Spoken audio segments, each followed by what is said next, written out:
Kayak kan tim sukses si paslon pilkada. Hah? Mbah Kulo balik amplop.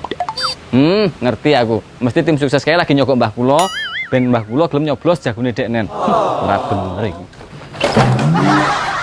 Assalamualaikum. Waalaikumsalam. Wah.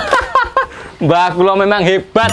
Jos, ora gelem disogok, disuap malah amplopnya dibalekke. Tapi ojo lali, Mbah. Besok tanggal 9 Desember tetap nyoblos, gunakan hak pilihnya ya. Ojo golput. Ojo lali menggunakan protokol kesehatan, nganggo masker, cuci tangan, jaga jarak dan sebagainya ya. Ya, iya. Jos. Mas, tak omongi sampean yo. Nek paslonmu pengen menang, jangan menggunakan cara-cara seperti ini. Nyogok dan sebagainya, nyuap. Kuwi jenenge money politik istilahnya. Nek pasanganmu pengen menang, lebih baik adu program, yo, sing kira-kira dibutuhkan rakyat. Ngono, ben masyarakat simpatik. Ngerti? Ngerti Pak Babin. Ngapurane ya Pak Babin. Iya. Mbah, sampean jos, amplopnya dibalekke ngono kuwi memang sih.